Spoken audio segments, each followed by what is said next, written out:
Let's think of the human body as this ultimate, hyper-advanced machine, right? It's got intricate wiring, plumbing, and a deeply sophisticated chemical signaling system. When it's running smoothly, it adapts to stress, trauma, exhaustion, you name it, completely effortlessly. But what actually happens when the primary stress response engine of this machine experiences a catastrophic silent failure? Well, welcome to today's Explainer, where we're going to explore a profound systemic breakdown, Addison's disease. I want you to just imagine for a second. You're facing extreme physical stress, maybe a severe infection, trauma, or even just intense dehydration. But your body, it completely lacks the biological mechanics to actually handle it. There are literally no shock absorbers, no chemical countermeasures. The result is a rapid total system collapse. So let's demystify exactly how this biological shutdown happens. To understand the failure, we first kind of have to understand the condition itself. Addison's disease was first described way back in 1855 by a physician named Thomas Addison, and back then it was recognized as a highly fatal disease. By definition, Addison's is the chronic inability of the adrenal cortex to produce sufficient amounts of essential survival hormones. Basically, we're talking about glucocorticoids and mineralocorticoids. In simpler terms, the body's survival factory literally just stops manufacturing its most vital products. Section 1. The blueprint. Let's take a look at the anatomy of the adrenal cortex. To truly grasp why this disease is so devastating, we really need to pop the hood and look at the exact location of this manufacturing plant. I'm talking about the adrenal glands, which sit perfectly positioned right on top of your kidneys. The inner core is the medulla, but today we're totally focused on the outer shell, the cortex. Notice how the cortex is further divided into specific zones. The outermost layer is the zona glomerulosa, and right beneath that is the zona fascicula. These are our key manufacturing plants, and when they go offline, the entire body feels the shockwave. Let's contrast the specific chemical outputs of these two critical zones, because frankly, they have very different but equally vital jobs. The zona glomerulosa produces mineralocorticoids, primarily aldosterone. Think of aldosterone as the mechanical regulator for your body's fluid and sodium balance. Basically, it keeps your blood pressure stable. Now, the zona fasciculata, this layer produces glucocorticoids, like cortisol. Cortisol is your primary stress hormone. It manages energy metabolism, regulates blood sugar, and acts as this massive dampener on your inflammatory response. Section 2. The physics of hormone loss. The collapse. Now that we've established what these hormones actually do, the absolute crucial point is understanding the mechanical physics and really the terrifying cascade that triggers when they're abruptly drained from your bloodstream. It is a devastating chain reaction. First, without aldosterone, your kidneys simply cannot hold on to sodium. The sodium just wastes away and water follows right behind it. This leads to a dangerous, rapid collapse in your fluid volume and your blood pressure. Simultaneously, the absence of cortisol means your body loses its metabolic stability. You develop severe hypoglycemia. Your blood sugar just tanks, literally starving the entire system of energy. And without cortisol's anti-inflammatory properties, unchecked inflammation can just run completely rampant. Now, while Addison's is a chronic condition, this degradation can suddenly accelerate.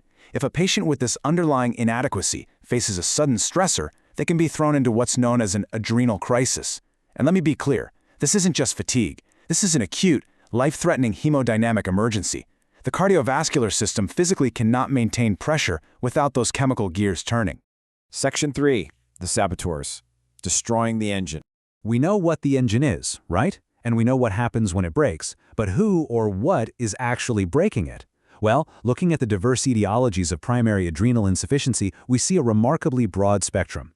The adrenal tissue can be destroyed by tumors, massive internal bleeding, or infiltrative diseases like amyloidosis. Even certain medications or super rare genetic mutations can shut down hormone production. But the two absolute biggest saboteurs? Autoimmunity and infection. Let's break down the most common cause in the developed world, an autoimmune strike. For reasons we honestly still don't fully understand, the body's immune system just goes rogue. It starts producing autoantibodies that specifically target the 21-hydroxylase enzyme inside the adrenal cortex. As a result, the body systematically dismantles its own tissue. What's absolutely fascinating and terrifying, really, is that this rarely happens in a vacuum. It often pairs with other autoimmune disorders. Take autoimmune polyglandular syndrome type 1, for example, which combines adrenal insufficiency with hypoparathyroidism and candidiasis, or APS type 2, where it pairs with type 1 diabetes and thyroid disease. The saboteur doesn't just hit one factory, it targets multiple. But if we step outside the developed world and look globally, we really have to pivot to infectious causes. And I want to spotlight this staggering number, 33%.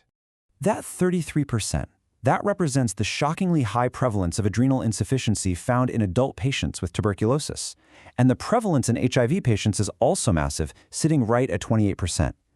These infections act as brutal saboteurs. Pathogens like mycobacteria physically invade and destroy the adrenal tissue. The data actually shows clear predictors for this systemic failure too. In TB patients, multi-drug-resistant TB and increased disease severity are huge red flags. In HIV patients, concurrent CMV infection, the use of rifampicin therapy, and elevated eosinophils warn us that the adrenal engine is actively under attack. Section 4. The reversal. Restoring the engine. So, we have a destroyed engine and a collapsing physiological system. Is it game over? Historically, back in 1855, the answer was yes. But today, medicine acts as the ultimate mechanic. To reverse an adrenal crisis, we have to artificially replace the missing biochemical gears, and we have to do it immediately. We intervene with rapid IV fluid resuscitation to combat the devastating fluid volume collapse caused by that lack of aldosterone. Simultaneously, we administer targeted intravenous hydrocortisone, effectively flooding the system with synthetic cortisol. By artificially supplying exactly what the destroyed adrenal cortex can no longer make, we halt the crisis in its tracks and reestablish hemodynamic stability. We pull the patient right back from the brink. Which leads us with a truly profound realization. Thomas Addison discovered a fatal, incurable wasting disease.